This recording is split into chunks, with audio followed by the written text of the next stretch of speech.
أسارير وجه صبيح تسر أسارير وجه صبيح. کہ ام تريدون ان تسألوا رسولکم کما سئل موسیٰ من قبل، کیا مسلمان بھی یہ چاہتے ہیں کہ وہ سوال کریں اپنے رسول سے جیسے کہ سوال کیا جاتا تھا موسیٰ علیہ السلام سے ان سے پہلے. ومن يتبدل الكفر بالایمان فقد ضل سواء السبیل، اور جو کوئی بدل دے کفر کو ایمان کے حاصل کرنے کے بعد، فقد ضل سواء السبیل یعنی کفر سے ایمان کو بدل دے، فقد ضل سواء السبیل تحقیق کہ وہ ایک بڑی گمراہی کے راستے میں پڑ گیا یا چلا گیا. تو یہاں پر بیجا سوالات سے منع کیا گیا تھا، مگر وہ سوالات جو ضروری ہیں ان کی منع کی ممانعت نہیں ہے، بلکہ یہ وہی سوالات ہیں جو بیجا ہوں، فضول ہوں، جن کی کوئی زیادہ حیثیت نہ ہو. سوچ سمجھ کر سوالات کرنے سے منع نہیں کیا گیا ہے. اور آگے اللہ رب العالمین یہاں پر ایک اور خصلت کو، یعنی اس میں بھی ایک خصلت بیان کی گئی کہ وہ سوالات کیا کرتے تھے، ان کے سوالات ہی ان کی ہلاکت کا سبب بنے. کس کی؟ بنی اسرائیل کی. اسی طریقے سے اب یہاں پر بھی اللہ رب العالمین نے یہودیوں کی ایک اور بری خصلت کو بیان کر رہے ہیں کہ وَدَّ كَثِيرٌ مِّنْ أَهْلِ الْكِتَابِ لَوْ يَرُدُّونَكُم مِّن بَعْدِ إِيمَانِكُمْ كُفَّارًا، یعنی بہت سارے اہل کتاب جو ہے یہ چاہتے ہیں کہ کاش کہ تم کو جو ہے وہ اسلام سے پھیر دیں، تمہارے ایمان لانے کے بعد کفر کی طرف تمہیں لے جائیں، یعنی تمہیں کفر کی طرف پھیر دیں تمہارے ایمان لانے کے بعد. حسدم من عند انفسہم، یہ وجہ کیا ہے؟ وہ یہ چاہتے ہیں کہ تمہیں اپنے اسلام سے، اپنے ایمان سے واپس کفر کی طرف لے جائیں، تم واپس مرتد ہو جاؤ، اسلام سے ہٹ جاؤ. یہود کا، بہت سارے یہود کا یہ چاہنا ہے، ان کی دلی خواہش ہے. وجہ کیا ہے؟ حسدم من عند انفسہم، جو ان کے دلوں میں حسد چھپا ہوا ہے، حسد کی وجہ سے. من بعد ما تبین لهم الحق، اس بعد اس کے کہ ان پر حق ظاہر ہو چکا ہے، کہ وہ جانتے ہیں کہ یہ دین حق ہے. اب خود کو عمل کرنے کو، خود ایمان لانے کو گھمنڈ نہیں چھوڑتا، اور دوسرے جو ایمان لا رہے ہیں ان کو دیکھنا، حسد برداشت کرنے نہیں دیتا. خود بھی نہیں عمل کریں گے اور اوروں کو بھی ایمان پر چلنے نہیں دیں گے. وجہ کیا ہے؟ خود نہ عمل کرنے کی وجہ ان کا اپنا ذاتی گھمنڈ ہے کہ یہ دین اسماعیل، یہ ملت اسماعیل میں کیوں چلا گیا، یہ بنی اسماعیل میں آنا چاہیے، اسرائیل میں آنا چاہیے تھا، اسماعیل میں کیوں چلا گیا، ہماری ناک کٹ جائے گی، ہمارا جھکنا ہو جائے گا. پھر چلنے کیوں نہیں دیتے دوسروں کو کہ دین حق ہے، پھر ان کے ساتھ مددیں ہو جائیں گی، ان کے ساتھ نصرتیں ہو جائیں گی، آخرت میں ابدی چین و سکون انہیں مل جائے گا، یہ جنت کے مستحق ہو جائیں گے. اس کی وجہ سے اس سب کا یہ حسد ہے کہ ان کو بھی چلنے سے روک رہے ہیں. فَاعْفُوا وَاصْفَحُوا، اللہ تعالیٰ یہ شروع اسلام کی باتیں ہیں کہ اللہ تعالیٰ ان کو مسلمانوں کو تاکید کر رہے ہیں، تعلیم دے رہے ہیں کہ فَاعْفُوا، کہ تم ان کو درگزر کر دو، ان کو معاف کر دو اور ان کو درگزر کر دو. وَاصْفَحُوا یعنی اس کی طرف نظر انداز، ان کی باتوں کو، ان کی حرکتوں کو نظر انداز کر دو. حَتَّى يَأْتِيَ اللَّهُ بِأَمْرِهِ، یہاں تک کہ اللہ تعالیٰ کا امر، حکم ان کے لیے آ نہ جائے. یعنی یہاں پر اسی بات میں اشارہ ہے کہ ابھی فی الوقت کے لیے تم ان کو معاف کر دو، درگزر کر دو، نظر انداز کر کے خاموشی سے اپنے ایمان کو بچاتے ہوئے چلتے رہو، اپنے آپ کی حفاظت کرتے ہوئے چلتے رہو، زندگی گزارتے رہو اپنے اعمال اور اپنے ایمان کو سمیٹتے ہوئے. کب تک خاموشی اختیار کرنی ہے؟ جب تک اللہ تعالیٰ کا حکم ان کے حق میں آ نہ جائے. تو بعد میں کیا حکم آیا کہ کچھ مدت کے بعد جب اللہ کے نبی علیہ السلام ہجرت کر کے مدینہ چلے گئے مدینہ منورہ میں ایک ماحول بنا ہوا تھا، وہاں کے انصار نے، وہاں کے رہنے والوں نے نصرت کی اور انصاری ہونے کا ایک ثبوت دیا، بھائی چارگی انہوں نے آپس میں قائم کر لی، جائیدادوں میں اپنے آدھے کے آدھے جائیداد آنے والوں کو دے دیے، یعنی اللہ کے نبی علیہ السلام نے بھائی چارگی قائم کر دی، ہر ایک انصاری کے ساتھ ایک مہاجر کو، ہر ہجرت کر کے آنے والے صحابی کو ہر انصار کے ایک صحابی کے ساتھ جوڑ دیا۔ تو انہوں نے اتنا زیادہ بھائی چارگی کا حق ادا کیا، کوئی یہ فرض نہیں تھا، صرف و صرف ان کے اخلاق تھے، نبی صلی اللہ علیہ وسلم کا حکم بھی نہیں تھا، کوئی تاکیدی حکم نہیں تھا، بس یوں کہہ دیا گیا تھا کہ آپ ان کا خیال رکھ لیں، آپ ان کی مدد کر دیں۔ تو انصار صحابہ نے یہاں تک کیا کہ جن کے پاس 2 بیویاں تھیں ان میں سے ایک کو طلاق دے دیا، ایک کو اس مہاجر بھائی کے نکاح میں دے دیا۔ اگر کسی کے پاس 2 باندیاں تھیں تو ایک کو ایک کو دوسری مہاجر بھائی کے حوالے کر دیا۔ اگر زمینیں تھیں تو اس میں آدھوں آدھ تقسیم کر لیا، یعنی ہر چیز میں انہوں نے آدھوں آدھ حصہ بنا لیا۔ اللہ کے نبی علیہ السلام نے جب بھائی بنا دیا تو انہوں نے اپنے بھائی ہونے کا ایک مسلمان، ایک اسلامی بھائی ہونے کا حق اس طرح سے ادا کر دیا جیسے آج سگا بھائی ادا نہیں کرتا۔ تو اب اس کے بعد اللہ رب العالمین نے ان پر جنگ کے احکامات کو نازل کر دیے، یعنی یہ جو بات تھی کہ تم فاعفو واصفحو، کہ تم خاموش رہو، معاف کر دو، درگزر کر دو، نظر انداز کر دو، جو بھی ہے، اس کو ان احکامات کو منسوخ کر کے نئے احکامات لائے گئے کہ تم ان کے ساتھ، اگر یہ تمہیں تکلیف دینے پر آ جائیں، اگر یہ تمہیں تنگ کرنے آ جائیں تو اس وقت تم ان کا دفاع کرو، ہتھیار اٹھاؤ اور ان کا دفاع کرو یہاں تک کہ تم غالب آ جاؤ۔ تو اللہ تعالیٰ کے احکامات نازل ہوئے، اسی کی طرف یہاں پر اشارہ دیا جا رہا ہے، یہاں تمہیں کب تک خاموش رہنا ہے؟ جب تک کہ اللہ تعالیٰ کا حکم ان کے حق میں آ نہ جائے۔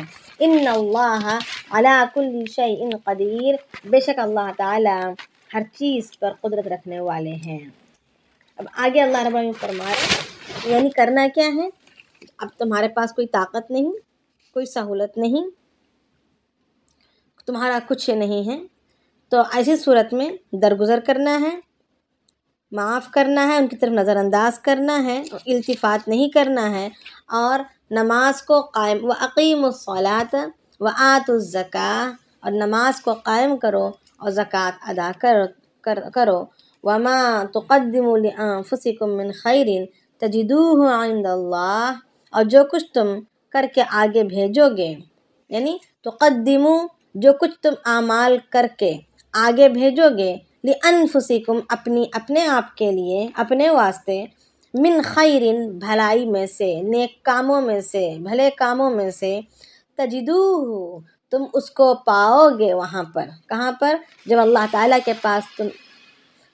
تعالیٰ کے پاس جاؤ گے تو اس کو عند اللہ، جب تم اللہ کے پاس جاؤ گے تو تم اس کو پاؤ گے وہاں پر، یعنی تمہارا ہر عمل محفوظ رہے گا۔ ان اللہ بما تعملون بصیر، بے شک اللہ تعالیٰ خبر رکھتے ہیں، جانتے ہیں اور سب کچھ دیکھتے بھی ہیں، جو تم کچھ کرتے ہو سب کچھ اللہ رب العالمین کی ذات دیکھ رہی ہے۔ اور آگے اللہ رب العالمین یہودیوں کی ایک اور خصلت کو بیان کر رہے ہیں، وقالو، وہ کہتے ہیں، لن يدخل الجنت، ہرگز داخل نہیں ہوں گے جنت میں، الا من کان ہودا او نصارا، مگر وہی جو یہودی ہیں یا نصرانی ہیں، یعنی یہود کہتے تھے کہ صرف و صرف ہم جنت میں داخل ہونے والے ہیں، اور نصارہ کہتے تھے کہ صرف و صرف ہم جنت میں داخل ہونے والے ہیں۔ تلک امانیہم، یہ سب ان کی آرزویں ہیں۔ اللہ رب العالمین فرمانے یہ سب ان کی بس خواہشیں ہیں۔ قل ہاتوا برہانکم ان کنتم صادقین، آپ کہہ دیجئے کہ وہ لے آئیں دلیل کو یا اپنی سند کو جس کے ذریعے سے انہیں جنت کے داخلے کا پروانہ مل گیا ہے، اگر تم سچے ہو۔ بلا، آگے اللہ تعالیٰ خود فرمائیں کیوں نہیں، من اسلم وجہہ للہ وہو محسن فلہ اجرہ عند ربہ۔ اللہ تعالیٰ فرما رہے ہیں کہ جنت میں وہ شخص ضرور جائے گا جو من اسلم، جس نے اسلام لایا، وجہہ للہ، صرف اور صرف اللہ کی طرف اپنا رخ کرتے ہوئے، یعنی اخلاص کے ساتھ، للہیت کے ساتھ، بغیر کسی شرک کا اس کے اندر کوئی شائبہ نہ ہو، کوئی بو بھی تک نہ ہو شرک کی۔ کسی کا اسلام ایسا ہو کہ اس میں بالکل شرک کی بو نہ ہو، ظاہری اعتبار سے بھی، باطنی اعتبار سے بھی، اعمال کے اعتبار سے بھی، اخلاق، عادات، معاملات اور دلی کیفیات، ہر اعتبار سے وہ صرف اور صرف اللہ کی طرف اس کا رخ ہو، وجہہ للہ، اس کا رخ، اس کا چہرہ ہو اللہ کی طرف، یعنی اسلام کیسا لایا ہوا ہو کہ اس کا چہرہ صرف اور صرف اللہ ہی کی طرف ہو۔ یعنی مراد چہرہ اللہ کی طرف سے مراد قبلے کی طرف رخ کر کے کلمہ پڑھ لیا ہو، نہیں، یہ بات نہیں ہے، بلکہ وہ صرف اور صرف ہر معاملے میں اللہ ہی کی طرف اس کی نظر ہو، اللہ ہی کی طرف اس کا رخ ہو، رزق دینے کے معاملے میں اللہ ہی ہے، شوہر سے کمائی ہوتی نہیں ہے، بیٹوں سے کمائی ہوتی نہیں ہے، ہماری فیکٹریوں، ہماری دکانوں سے کمائی نہیں ہوتی، ہماری نوکریوں اور ہماری ڈگریوں سے کمائی نہیں ہوتی، بلکہ کمائی کی دینے والی ذات صرف اور صرف اللہ کی ہے۔ جو ہماری کرسیاں ہیں، جو ہماری ڈگریاں ہیں، جو ہمارے اسباب ہیں، دکان کی شکل میں، ملازمت کی شکل میں یا کارخانے کی شکل میں، جو بھی اسباب ہم نے اختیار کیا ہے، یہ صرف اور صرف ایک اسباب ہے جو اللہ ہی کے حکم سے ہم نے اختیار کیا ہے، اللہ ہی کی مرضی سے ہم نے اختیار کیا ہے، مگر اس کے ذریعے سے کامیابیوں کا دینا، اس کے ذریعے سے ترقیات کا، مال میں برکت کا دینا، نقصان سے بچانا، یہ سب اللہ ہی کی جانب سے ہے، اللہ ہی کرتے ہیں۔ یہ یقین ہمارے اندر ہو۔ اگر ہمیں کسی منزل پر جانا ہو تو ہم گاڑی کے سبب کو اختیار کریں گے، کار کے، مگر کار کو خدا نہیں مانیں گے کہ یہ کار ہی ہے جو مجھے منزل تک لے جاتی ہے، یہ کار ہی ہے، نہیں، یہ والی بات نہیں ہوگی، ہے نا۔ کار کو ہم ذریعے کے طور پر ہی تسلیم کریں گے، ایک سیکنڈ کے لیے بھی ہمارے ذہن میں یہ نہیں ذہن میں آتا کہ یہ کار میری مالک ہے یا میرا سب کچھ ہے، یہ مجھے منزل تک لے جائے گی، نہیں، منزل تک تو ہمارے چلانے سے وہ چلے گی، ہمارے روکنے سے وہ روکے گی، ہم جس راستے کی طرف، جس راستے سے اس کو لے جائیں گے وہ اس راستے سے نکل پڑے گی۔ چلانا تو ہم کو ہے، محنت تو ہمیں کرنی ہے، بس یہ ایک سبب ہے، ایک ذریعہ ہے۔ اسی طریقے سے اللہ کامیابی، ناکامیابی، مال کا دینا یا غریبی اور محتاجگی کا لانا، جو بھی ہے وہ اللہ ہی کی جانب سے ہے، بس ہم ایک اسباب کے طور پر کچھ اختیار کر لیتے ہیں سبب کو۔ تو اب یہاں پر اللہ رب العالمین فرما رہے ہیں کہ جو کوئی اسلام لے آئے خالص اللہ کی طرف متوجہ ہو کر، اور اتنا کافی نہیں ہے، آگے اللہ رب العالمین فرما رہے ہیں وَهُوَ مُحْسِنٌ، اس حال میں کہ وہ محسن ہو۔ محسن سے مراد اللہ کے نبی علیہ الصلوۃ والسلام، یہ ایک درجے کا نام ہے محسن، یعنی احسان، جس کے اندر احسان کا درجہ پیدا ہوا ہو، احسان کا درجہ۔ احسان کا درجہ کیا کہا جاتا ہے؟ امام بخاری رحمۃ اللہ علیہ نے اس کے بارے میں مستقل باب باندھا ہے کہ احسان کیا ہے۔ احسان یہ ہے کہ اللہ کے نبی علیہ الصلوۃ والسلام کی شریعت کے مطابق، اللہ کے نبی علیہ الصلوۃ والسلام کی سنت کے مطابق ہمارا ہر کام آ جائے، ہو جائے، اللہ کا حکم نبی کے طریقے پر ہو جانا، نبی کے طریقے پر کرنا، اس لیے کہ صرف اور صرف اللہ کی طرف متوجہ ہوں گے۔ نبی کا طریقہ اگر اس میں نہیں ہوگا، ہم اپنے ذہن سے، اپنی سوچ سے، اپنے فیصلے سے، اگر ہم نے اپنی عقل سے اگر اللہ کے طریقے پر چلنے کے لیے نکل پڑیں گے تو انسان رہبانیت کی طرف نکل جائے گا، جیسے بدھزم میں ہے، سب کچھ چھوڑ چھاڑ کر جا کر جنگل میں بیٹھ گئے خدا کی یاد میں. تو اس طریقے سے دنیا کو چھوڑ چھاڑ کر اللہ کے اپنے آپ کو حوالے کرنا، یا اپنی عقل سے، اپنی سوچ بچار سے اللہ کے احکامات پر چل پڑنا، جیسے یہود کا ہے، جیسے نصارہ کا ہے، یہ منع کیا گیا ہے. اور یہاں پر اس ہماری قرآن شریف کی اس آیت میں اس کی صاف وضاحت کر دی گئی کہ وَهُوَ مُحْسِنٌ، وہ احسان والا ہو، یعنی نبی اکرم صلی اللہ علیہ وسلم کے طریقوں کے مطابق اس کا اسلام ہو، تب جا کر وہ قابل قبول ہوگا. آگے اللہ پاک فرما رہے ہیں فَلَهُ، اس کے لیے اجرہ، اس کا اجر ہوگا عند ربہ، اس کے رب کے پاس. کب ہوگا؟ من اسلم وجہہ للہ، جو کوئی اسلام کو لے آئے خالص اللہ کی طرف متوجہ ہوتے ہوئے، اپنے اعمال میں اخلاص رکھتے ہوئے، وَهُوَ مُحْسِنٌ، اس حال میں کہ وہ احسان کے درجے کو اپنا رہا ہو، احسان کی صفت کو اپنا رہا ہو. اور احسان کی صفت یہ کہ اللہ کے نبی علیہ السلام کے طریقے اور ان کی سنت ہے. تو جو بھی عمل ہو، چاہے اب لباس کا پہننا، جسم کا چھپانا فرض ہے، اللہ کا حکم ہے. جسم کا چھپانا اللہ کا حکم ہے. اب اس اللہ کے حکم کو ہم پورا کیسے کریں گے؟ اپنے جسم کو چھپائیں گے کیسے؟ اس اللہ کے حکم کو پورا کیسے کریں گے؟ نبی اکرم صلی اللہ علیہ وسلم کے طریقوں میں جھانکیں گے کہ نبی اکرم صلی اللہ علیہ وسلم نے لباس کے متعلق ہمیں کیا فرمایا ہے، اپنے جسم کو چھپانے کے متعلق کیا فرمایا ہے. احادیث بھری پڑی ہیں. جیسے اللہ کے وسلم کی حدیث ہے کہ قیامت کے قریب لوگ جو ہے کپڑا پہنیں گے پھر بھی ننگے ہوں گے. تو اس سے مراد یہ، یا تو اتنا تنگ پہنیں گے کہ جسم کا حلیہ نظر آ رہا ہوگا، ڈیل ڈول نظر آ رہا ہوگا، یا تو اتنا پتلا پہنیں گے کہ جسم جھلک رہا ہوگا. اس کے علاوہ اللہ کے نبی صلی اللہ علیہ وسلم نے یہ بھی فرمایا لباس کے متعلق، جو کوئی مرد کا حلیہ اختیار کرتا ہے اس پر لعنت ہے، اور جو کوئی عورت کا حلیہ اختیار کرتا ہے مرد، اس پر لعنت ہے. پھر اللہ کے نبی صلی اللہ علیہ وسلم نے مردوں کے لیے خصوصیت سے کسم رنگ کا کپڑا اور دیگر گہرے رنگ کے کپڑوں سے منع فرمایا ہے. یعنی جیسے اللہ کے رسول کے خدمت میں ایک صحابی آئے اور وہ کسم رنگ کی چادر اوڑھے ہوئے تھے. اللہ کے نبی صلی اللہ علیہ وسلم نے ناراضگی سے ان کی طرف سے منہ پھیر لیا، تو صحابی کو اندازہ ہو گیا کہ میری چادر کی وجہ سے اللہ کے نبی صلی اللہ علیہ وسلم کی ناراضگی کے اثرات ہیں. وہ فوراً مجلس سے اٹھے اور اپنے گھر گئے، اور جا کر چولہا جل رہا تھا اس چولہے میں اس چادر کو جھونک دیا. پھر واپس دوسری چادر، پرانی چادر اوڑھ کر آئے. اللہ کے نبی صلی اللہ علیہ وسلم نے مجلس کے ختم پر کہا کہ اس چادر کا کیا کیا؟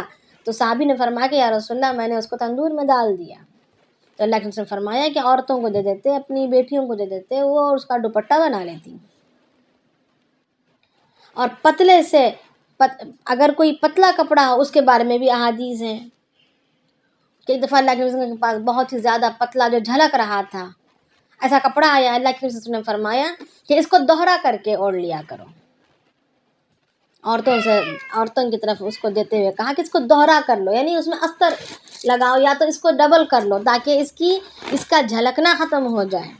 یعنی ہر اعتبار سے زندگی کے ہر شعبے میں اللہ کے نبی صلی اللہ علیہ وسلم کی احادیث موجود ہیں. اسی طریقے سے اب چہرہ چھپانے کی بات ہے کہ پردے کی آیات نازل ہوئی. اب یہ اللہ کا حکم ہے، تب یہ اللہ کا حکم، اللہ کے نبی صلی اللہ علیہ وسلم نے ان آیات پر عمل کیسے کرایا، یہ سنت ہے. اس کو دیکھنا یہ سنت ہے کہ اللہ کے نبی صلی اللہ علیہ وسلم نے کیسے کروایا. صرف چہرے کا پردہ نہیں بلکہ نگاہ کی حفاظت بھی کروائی. چہرے کا پردے کا اندازہ بخاری شریف کی احادیث ہیں، جس میں ام سلمہ رضی اللہ عنہا اور عائشہ رضی اللہ عنہا فرماتی ہیں کہ ہم احرام کی حالت میں ہوتے، اللہ کے نبی صلی اللہ علیہ وسلم کے ساتھ ہوتے، ہمیں کسی صحابی کو دور سے اللہ کے نبی کے قریب آتا ہوا دیکھتے تو فوراً اپنی چادروں کو اپنے چہروں پر کھینچ لیا کرتے تھے، حالانکہ احرام کی حالت میں ہوتے مگر اپنی چادروں کو کھینچ لیا کرتے تھے. تو چہرے کا پردہ ہو گیا، ظاہری پردہ. پھر ایک دوسرا واقعہ، حضرت ام مکتوم رضی اللہ عنہ نابینا صحابی اللہ کے نبی صلی اللہ علیہ وسلم کے مکان میں آئے، دستک دی، پتہ چلا کہ نابینا صحابی ہیں. اللہ کے نبی صلی اللہ علیہ وسلم نے اپنی زوجہ محترمہ کو کہا کہ آپ اندر اٹھ کر چلی جائیں. تو صحابیہ نے زوجہ محترمہ حضرت عائشہ رضی اللہ عنہا فرمایا یا رسول اللہ یہ تو اندھے ہیں، مطلب وہ ہمیں نظر نہیں دیکھیں گے، ظاہری پردے کی ضرورت نہیں ہے کیونکہ وہ خود اندھے ہیں۔ تو اللہ کے نبی صلی اللہ علیہ وسلم نے فرمایا وہ اندھے ہیں، تم تو اندھی نہیں ہو، یعنی تم بھی نہیں دیکھنا ہے، تمہیں بھی نہیں دیکھنا ہے۔ تو یہ کہ ظاہری چہرے کو چھپاتے ہوئے اپنی باطنی نگاہ کی حفاظت بھی کرنی، یہ نہیں کہ پردے کے اندر سے ہم ساری دنیا کو دیکھتے جا رہے ہیں۔ تو اسی طریقے سے ہر موڑ میں، ہر زندگی کے قدم میں اللہ کے نبی صلی اللہ علیہ وسلم کی زندگی کو دیکھنا ہے کہ اللہ کے اس حکم کو اللہ کے نبی نے کیسے پورا کروایا۔ اللہ کے نبی صلی اللہ علیہ وسلم کے دور میں شادیاں بھی ہوا کرتی تھیں، یہ نہیں کہ وہ لوگ شادی بیاہ سے دور رہا کرتے تھے۔ ایک صحابی کو دیکھا کہ خوشبو مہک رہی ہے، پوچھا اچھی خوشبو آ رہی ہے، کیا بات ہے؟ تو صحابی اللہ کے نبی صلی اللہ علیہ وسلم کے صحابی مدینہ منورہ میں رہ رہے ہیں، ایک شہر میں رہ رہے ہیں، اللہ کے نبی کی خدمت میں روزانہ آنا جانا ہوتا ہے، ملاقاتیں ہوتی ہیں، اور اللہ کے نبی کے خاطر اپنی زندگی داؤ پر لگانے کو تیار رہتے ہیں۔ ایسے صحابی خوشبو مہک رہی تھی، اللہ کے نبی نے فرمایا خوشبو کی کیا وجہ ہے؟ تو کہا کہ یا رسول اللہ میں نے کل نکاح کیا ہے، یعنی کوئی بینڈ باجا نہیں تھا، کوئی بلاوا نہیں تھا، کوئی دعوتیں نہیں تھی۔ اللہ کے رسول نے فرمایا کہ سیبہ سے کیا ہے یا باقرہ سے کی ہے، یعنی کنواری سے کیا ہے یا شادی شدہ سے کی ہے نکاح؟ تو کہنے لگے کہ میں نے بیوہ سے کیا ہے۔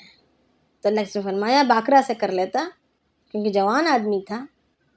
تو کہا کہ نہیں میری بہنیں ہیں پیچھے، میرے باپ نے میری بہنیں چھوڑ کر گئی ہیں، میں نے سوچا کہ بیوہ سے کروں تو وہ ان کا اچھی طریقے سے خیال رکھیں گی۔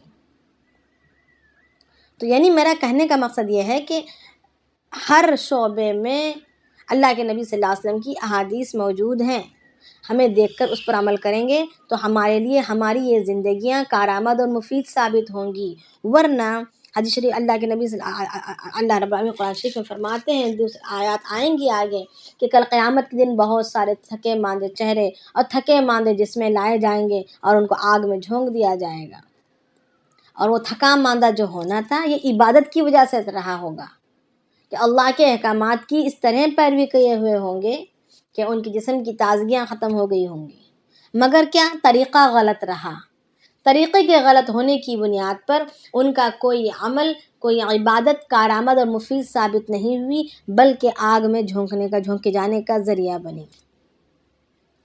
تو اس کے لیے ضروری ہے کہ ہر عمل میں ہمیں پہلے سب سے پہلے چاہے عبادات ہو، چاہے وہ دنیا جس کو ہم دنیا سمجھ رہے ہیں، حالانکہ دنیا کچھ نہیں ہے، دنیا کچھ بھی نہیں ہے۔ اگر ہم نے عبادت بھی کی، وہ اگر اس میں ہماری نیت دنیا کے فائدے کی مفاد کی تھی تو وہ عبادت نہیں رہی بلکہ وہ دنیا بن گئی۔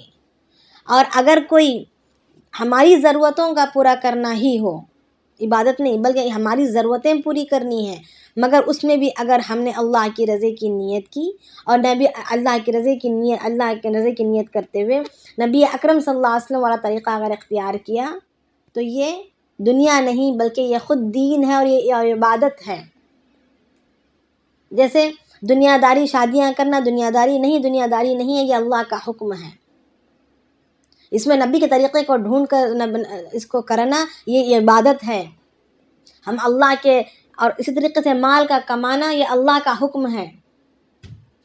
ضرورت اللہ نے پیدا کی، بھوک کی، جسم چھپانے کی، اپنے جسم کو ٹھنڈی اور گرمی سے بچانے کے لیے مکانات کے بنانے کی، نسلوں کو آگے بڑھانے کے لیے اولاد کی، اور اولاد کی کو اپنے پیروں پر کھڑا کرنے کی، یہ سارا کچھ اللہ کا حکم ہے۔ ان کی بہترین تربیت کی کہ ان کا اچھا نام رکھا جائے، ان کی اچھی تربیت کیا جائے، ان کے لیے اچھے جوڑے چنے جائیں، یہ سب کچھ اللہ کے احکامات ہیں۔ مگر اس میں اگر نبی کا طریقہ اگر ہم دیکھ کر اس پر چلیں گے تو پھر یہی چیزیں عبادت ہیں، یہ دنیا داری نہیں بلکہ یہ عبادت ہے۔ اگر کسی کو قرض دے رہے ہیں تو یہ بھی اللہ کا حکم ہے کہ اگر کوئی بھائی تمہارا تم سے قرض مانگے تو تم اس کو قرض دو، مگر اس کو ایک گواہ بنا کر اس کو لکھ لو، یہ اللہ کا حکم ہے۔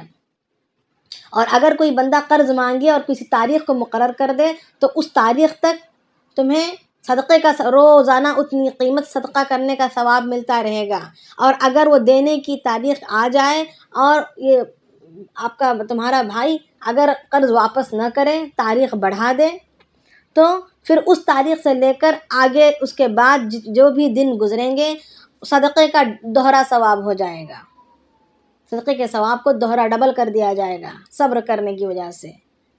تو یعنی ہر چیز اللہ کا حکم ہے، ہمارے معاملات، ہماری معاشرت جو بھی ہے یہ اللہ کا حکم ہے، اس میں اگر نبی کے طریقے کو ڈھونڈ کر اور اس کے مطابق چلیں گے تو یہ عبادت ہے، یہی جنت کا بنانا ہے، یہی دینداری ہے، یہی دین ہے، دین کسی اور چیز کا نام نہیں ہے۔ ہماری 24 گھنٹے والی زندگی ہی دین ہے، یہی عبادت ہے، یہی جنت کے کام ہے، جنت میں جانے کے کام ہے۔